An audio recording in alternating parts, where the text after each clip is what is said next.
This show is about your mental health. While it's supported by the pillars of positivity and hope, if you find yourself in crisis, please reach out for help. In many communities in both the United States and Canada, you can dial 211 to be connected to mental health and crisis services in your region. While it may seem like it at times, you are not alone. Starting now, 3, 4, 5, until now, 21 new lives came into the world. Every minute, 250 babies are born. Add that now to the 7.8 billion of us already here. That's a lot of people. Why then are we lonelier now than any other time in recent history? There's never been more of us. We've never been better connected. So how is it possible that 1 in 5 Canadians, 3 in 5 Americans identify as being lonely? With COVID isolation, these numbers are rising. This is much more than just wanting to be popular. Interacting with others is actually in our DNA. We need to be around people to be healthy. If we don't, a former Surgeon General of the U.S., Dr. Vivek Murthy, wrote, loneliness and weak social connections are associated with a reduction in lifespan similar to that caused by smoking 15 cigarettes a day. Think about that. Feeling alone increases your risk of an early death by 26%. So if COVID doesn't get us, will the isolation do us in instead? So serious is this threat, the government of the United Kingdom has created a minister of loneliness. A minister of loneliness. I'm going to talk with a woman who was instrumental in making this happen. There is a cure to loneliness. Let's increase your lifespan, shall we? I've said it before and I'll say it again. You are not alone right now on The Happy Molecule.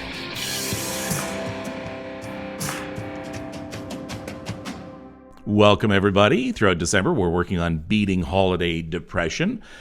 Loneliness is a formidable enemy, never more than this Christmas season.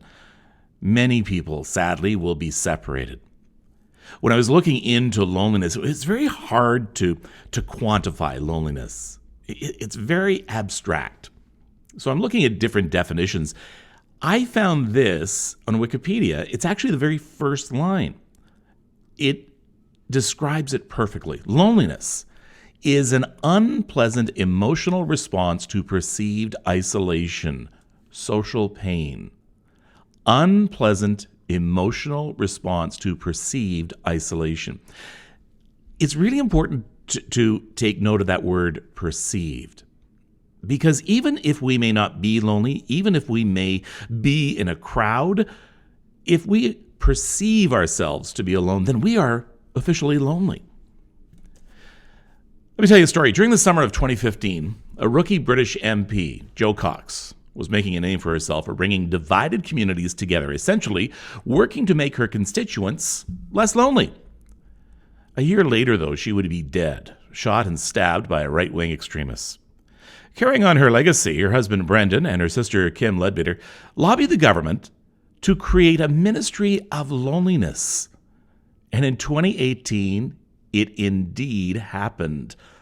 The Jo Cox Foundation was formed. They have declared war on loneliness, as you will hear. Kim reveals she has still not processed her sister's death, but she doesn't want it to be in vain. She speaks with me from her home in West Yorkshire. Oh, Kim, I adore your sister. I didn't know her, and now doing the research on her, I just think she's fantastic. Oh, thank you very much, Kevin. That's really lovely to hear. Yeah, she was a very special person in lots of different ways. Tell me a little bit about Jo Cox.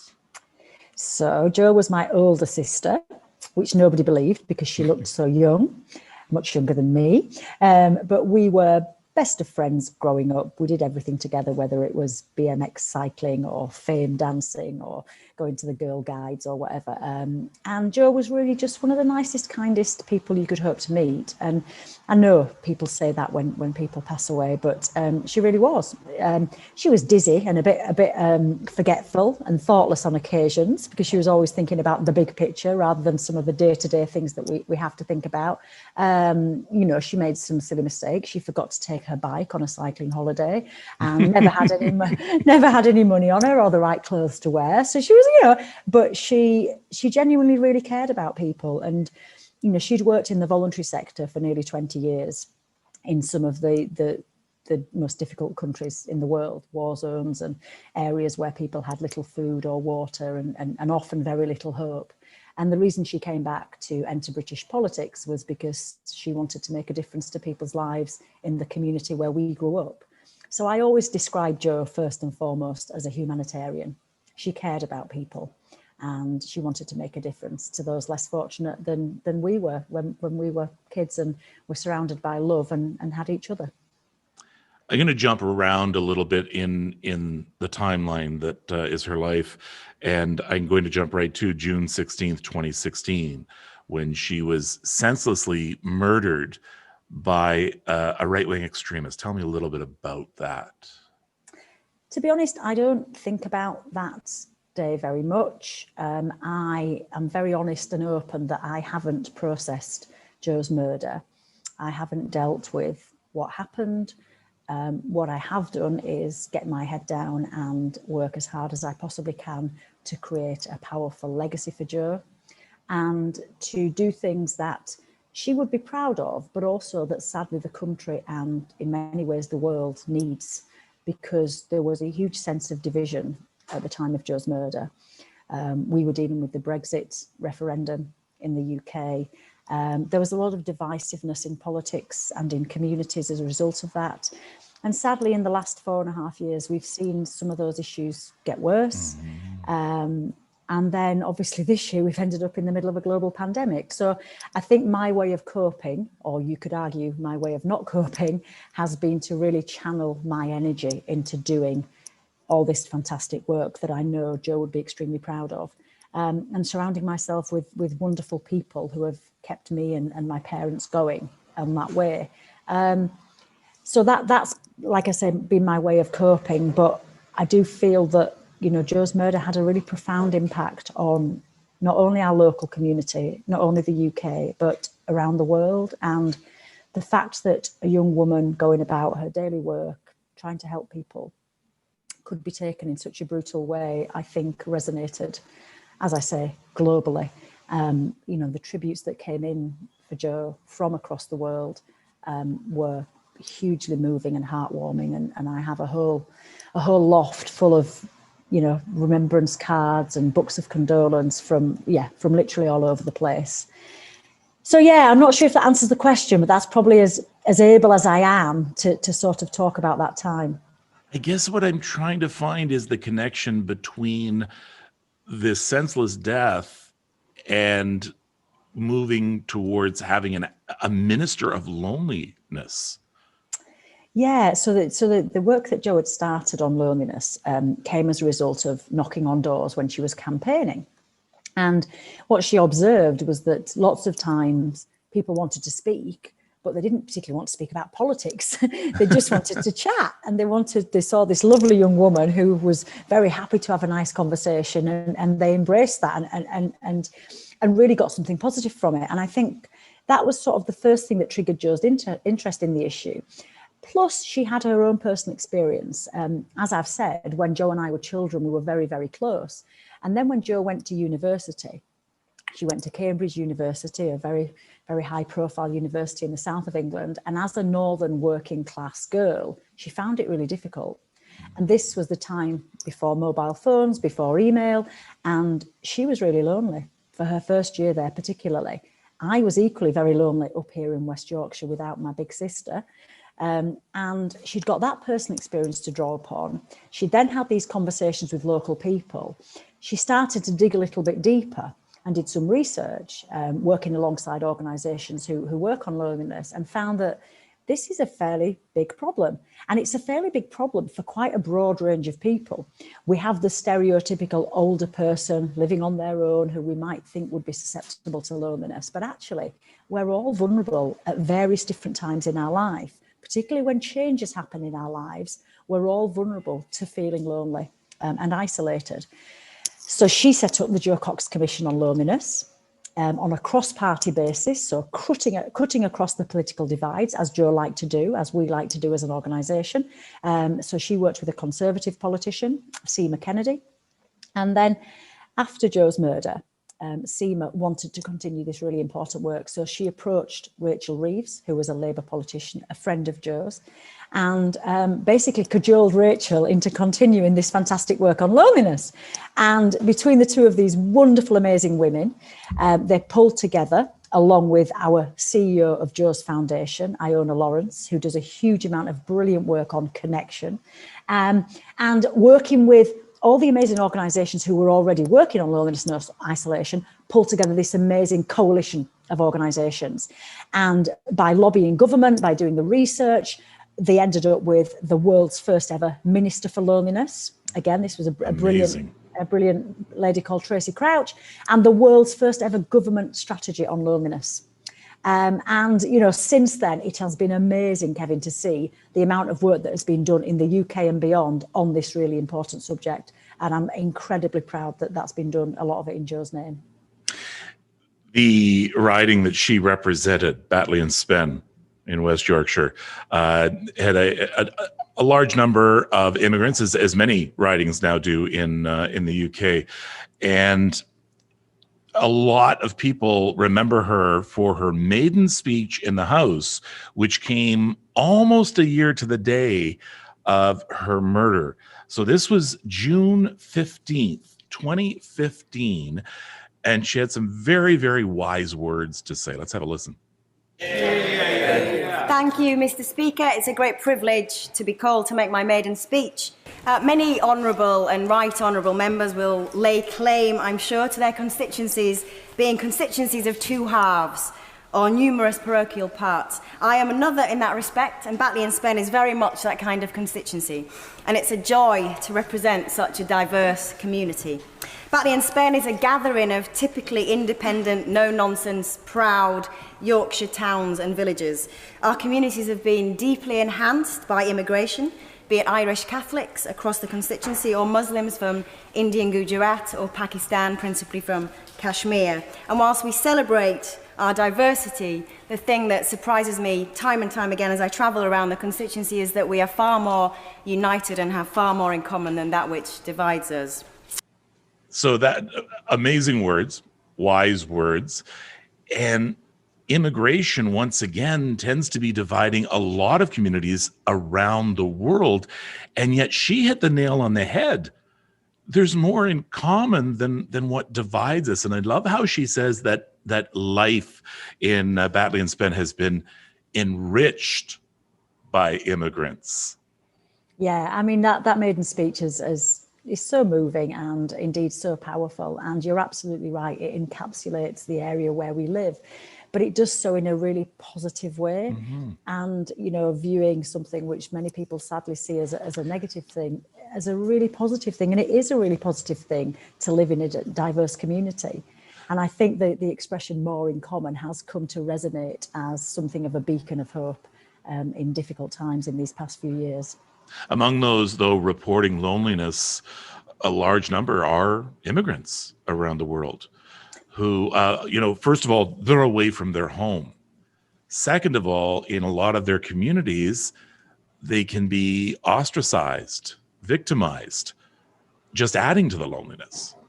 Yeah, absolutely. And this is the thing about loneliness, you know, as I alluded to earlier, it can affect any of us at any time in our lives. And it can affect particular groups in particular, whether that's people with disabilities, people who are immigrants, people who are carers. You know, there's lots of different groups that can be affected. And you're absolutely right. If you come to a new country where you don't know anybody and you don't have a support network and you possibly don't speak the language, what a lonely place to be. And that's why it's really important that we are strong communities who can embrace newcomers and support newcomers in a way that makes them feel welcome, but also makes them then able to contribute to the community. We've got to do that. That's in everyone's interest to do that. And, you know, like I say, I love the way that Joe talked about this area and the fact that this was a strength from different people moving here across generations. So what do we do about loneliness? What can the Joe Cox Foundation do?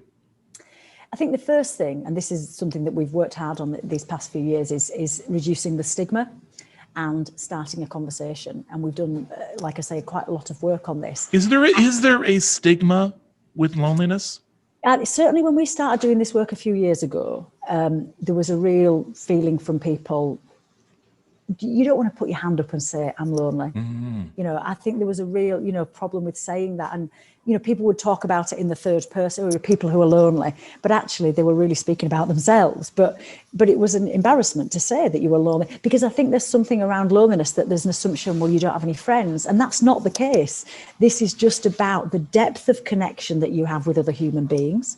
And it's about the quality and the quantity. So again, you can have people who've got loads of friends and meet lots of different people, but are not getting their emotional needs met. And that can feel really lonely. Equally, you can have people who have got maybe a smaller number of people in their network, but are actually having their needs met emotionally from those individuals. So it's looking at loneliness in the round, really, in terms of quality and quantity of connections. And again, it's not the same as being alone. I think that's the other thing that people sometimes assume. It's absolutely fine. If you live on your own and you want to spend time on your own, that's a really positive, healthy thing often. But that's not the same as living on your own and really needing more human connection. So I think there is a stigma, but I think we are moving forward on that. And you know what? I've never really, when you think about loneliness, you just think about loneliness, period. How do you solve loneliness? Make someone go out and talk to somebody. But then I look at your website and I look at some of the news releases. I never realized how many different issues are connected to loneliness. Look at this. Okay, now I'm looking at some of your press releases. So hidden loneliness, exploring the isolation caused by violence against women and girls. Make misogyny a hate crime. Let me see. Protecting the 0.7% overseas aid budget. Women's equal participation in peace and security. And it goes on and on. Genocide in China. These are all part and parcel of loneliness. Yeah, I mean, we do a lot of work through the foundation, and we try and tackle a range of issues, as you've shown there. Yeah. We do an awful lot of stuff on women's empowerment and violence against women and girls, women in public life. But you're right about loneliness being something of a thread through many of these issues. And I think it's really important that we acknowledge that, and we see the links with loneliness and lots of other problems. I mean, we set up an organisation through the foundation this year because of lockdown and the pandemic called the Connection Coalition.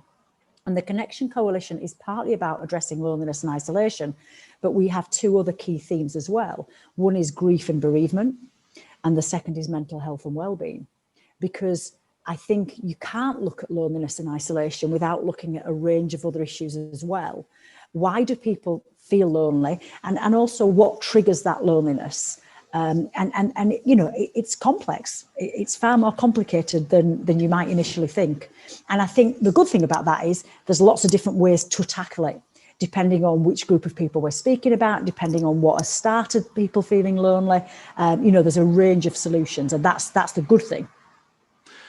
It's interesting, because you speak a lot about women, and a lot of studies, and just looking up some here right now, are saying that, yes, women are more prone to loneliness. They're still trying to figure out exactly why, but one of the reasons they feel may just be the social habits of men and women. Women tend to be more outgoing and social than some men. Yeah, I think it varies. I mean, there is a slight gender imbalance from what I can remember about the statistics, but I think it's also important to say that men can feel lonely too. And I think we've seen a huge amount of work done, certainly in the UK in recent time, on men's mental health and well-being. And I think this is a really important piece of work.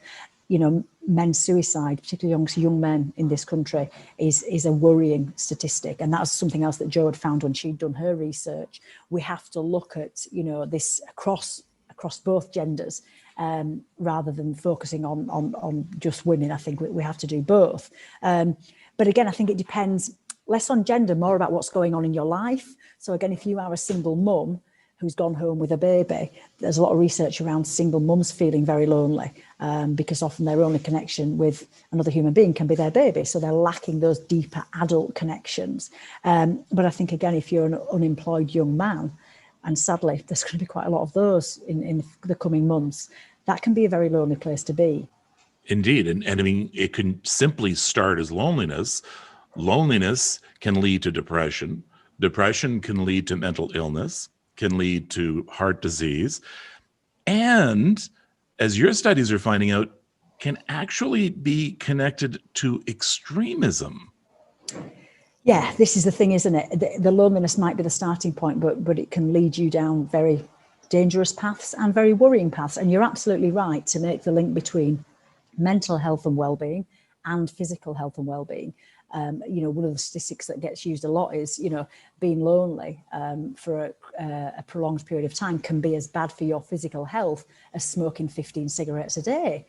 Now that's bonkers, isn't it? That when you think about it, but this is not just about mental health, which is clearly a huge part of it, but there's the physical impact as well. There's all sorts of statistics around people going to their doctor, using NHS services in England, using medical services. And really the underlying problem is loneliness. A lot of wasted doctor's appointments by people who really just want someone to speak to. So that's one side of it. And then, I guess the real dark side of that is the link to extremism, which, again, sadly, because so many have been stuck at home in recent months, there's a growing rise in right-wing extremism, particularly amongst young men who are on the computer, being subject to influences which really are not going to do them any good or society any good. So that is also a real worry. Yeah, in fact, that is one of the chief methods of recruiting for extremist groups, is that they target young men, especially out there. Hey, you lonely? You need some friends? Nobody seems to understand you. We do, and we're your pals. And there's a camaraderie. It's a social club. Yeah, to begin totally with. right, Kevin. Totally right. And it's about, for me, and this is the work that we do through the foundation and through the Great Get Together campaign that we do, particularly about how we can have communities where everybody has a sense of identity and a sense of belonging. Because if we don't have communities where young people have that, extremists will give them that identity. And it's the same for right-wing extremism and Islamist extremism. This is your home. Come to us. We'll make you feel loved. We'll make you feel cared for. And actually, that's not what the agenda is at all. So I think the way to tackle this, certainly from our perspective, is looking at how we can build strong, compassionate, well-connected communities. It's time for the Me Three, and that, of course, are the three items, three things. I always ask my guests to come up with three simple things people can do to improve their mental health, in this case, to combat loneliness. 1, 2, 3.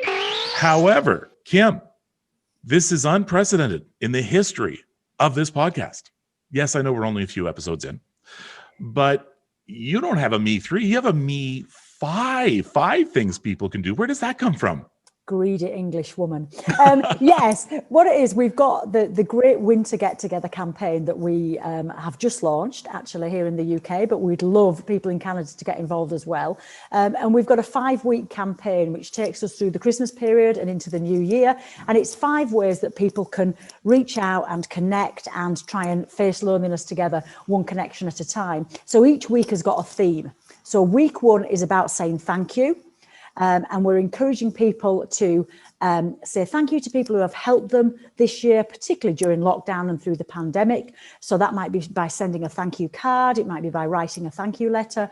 It might be by a lovely gesture of buying someone who's helped you a bunch of flowers or something like that. So that's the thank you. And this is something that a lot of my guests talk about, and that is gratefulness.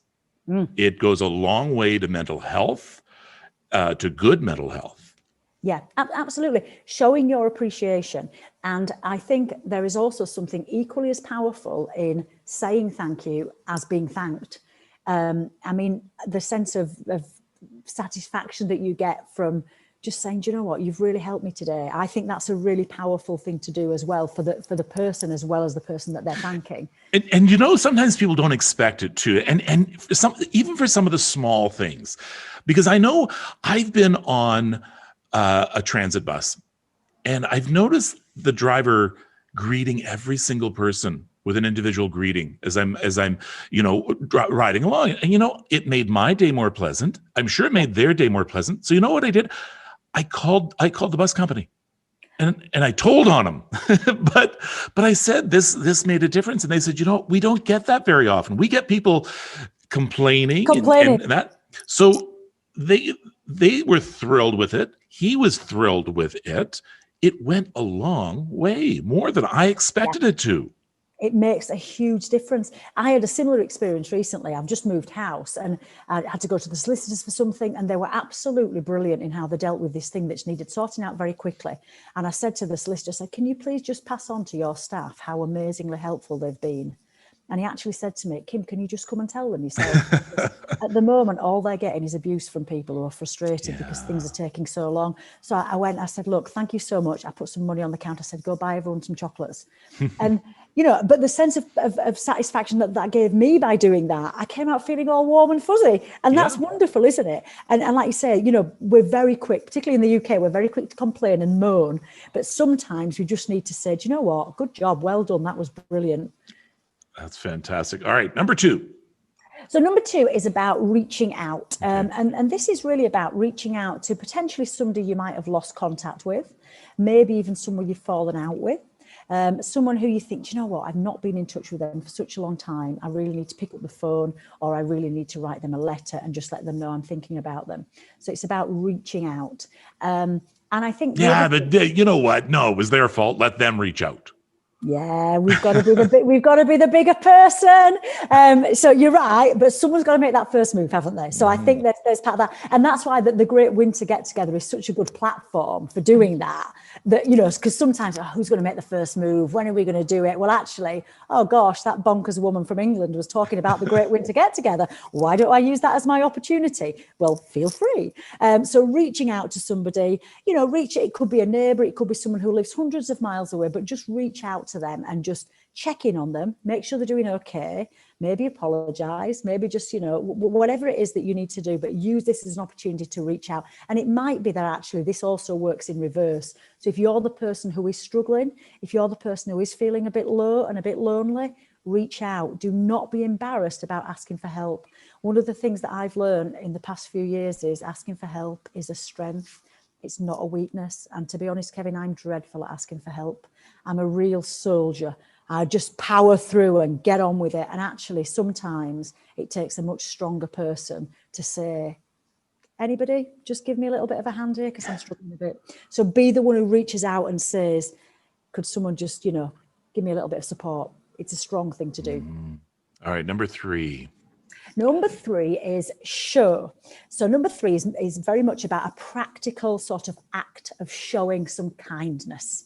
But it doesn't have to be a big grand gesture. It can be just a small act of kindness, like dropping some baking off at one of your neighbours. It could be about, do you have wheelie bins in Canada? Do you have trash cans, dustbins? Yes, on the wheels, yeah. Can you wheel your neighbour's wheelie bin out? Yeah. It might be that they're struggling. It might, or bringing it back because it's empty, so they're not home or they haven't been home. It's kind of nice that they come home and their trash bin has been brought back up to the side of their house. Exactly. So just something as simple as that. Very simple. And then what you could do is put a little note on saying, "Hope your day's going okay. Thought I'd bring the trash can back for you." Something like that, just that little bit of kindness and connection. So we've had all sorts of things. I mean, we've been putting together here in Yorkshire, we've been putting together some little bags of kindness to send out to people who live on their own. So we've got things in there like puzzle books and hand gels because of COVID. We've got little games that they can play, all sorts of little things, and they don't cost a lot of money. They're just a few pounds, but we've been sending them out through local charities who deal with people who live on their own. So just those little acts of kindness and compassion, I think, is about the show. Hey, you know what? I just had an idea. You could add a little address book to those packages of kindness. So you tell people, listen, start writing down all the people you know, and then ask yourself, maybe put a little check mark in there. I haven't talked to them in a couple of years or a couple of months. So hint. That's a really nice idea. Yeah, that's a really nice idea. Yeah, that's a lovely idea. We have had some, which are sort of little like journals for people to write in and talk about how they're feeling. So it's very much about mindfulness and mental health and well-being. So just, jotting down how you're feeling today and accepting that it's okay to feel like that. And again, they don't cost much money, just a little bit of thoughtfulness. And that leads very nicely into the unprecedented number 4.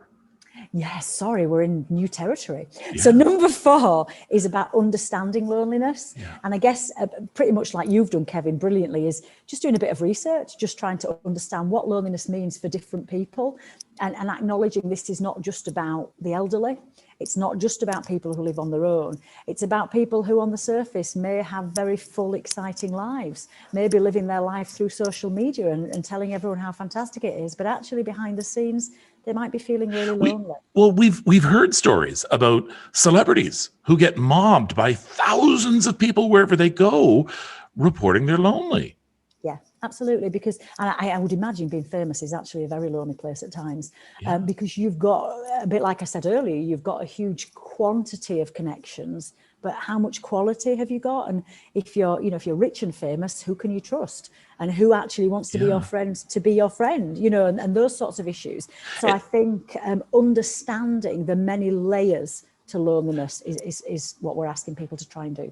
And I think this pandemic is giving us a bit of an insight to that kind of life, because as a major celebrity, you can't go to the grocery store, you can't go to the mall, you can't just simply go to the park. So now we have to wear a mask wherever we go.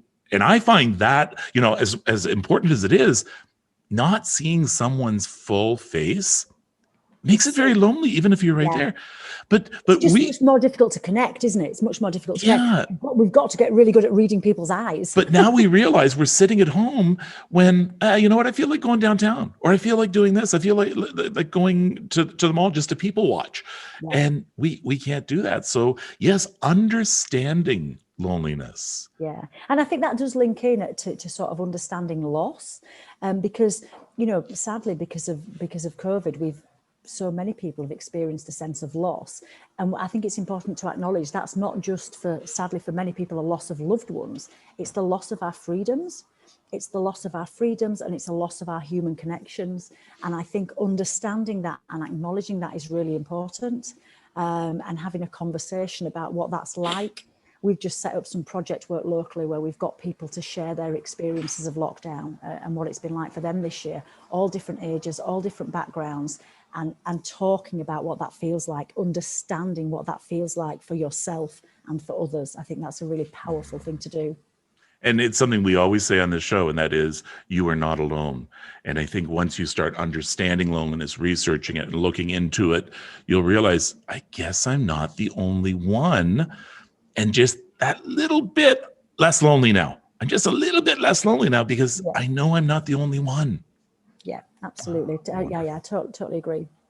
All right, hurry up. Number 5, go ahead. Number 5 coming in. The last thing about our Great Winter Get Together campaign is help. And what we mean by this is helping out within your community, and potentially doing that through volunteering. We have seen in the UK, and I'm sure it's the same in Canada, how communities have pulled together under the most challenging of circumstances. And a lot of that stuff has been done by volunteers, by normal people who just wanted to help. They saw that people were struggling, they saw that there was a need there, and they just got out of their chairs, got out of their houses and helped out. So whether that was volunteering at the food banks, whether that was volunteering on telephone befriending service lines, whatever it was, we've seen people do amazing things. And I think we need to keep that going. We need to keep that spirit of community and togetherness going. And what I've learned in the past few years, having come into the charity sector as a result of Joe's murder, is that there are some amazing organisations and groups doing amazing things, but they always need more volunteers. They always need more people to be the boots on the ground helping out. And that's our last call to action. Don't let the Great Get Together end at the end of the campaign. Keep it going by helping out in your community. Yeah, and I know for a fact that crisis lines are overwhelmed and they're begging for volunteers.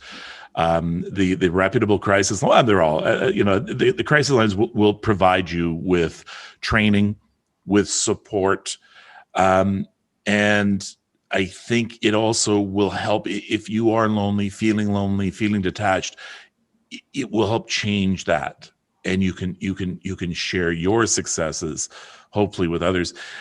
And again, we hear time and time again, whenever I've talked to someone regarding suicide, and that most people who are talked off the ledge, if you will, say the same thing. Why did you come back off the ledge, after someone had talked to them, and say, because that person just listened. They just listened. That's it. That's a really important point is listening, and we don't do enough of it. Listening and empathizing, I think, are two things that are so important, whether we're talking about loneliness specifically or whether we're talking about broader mental health.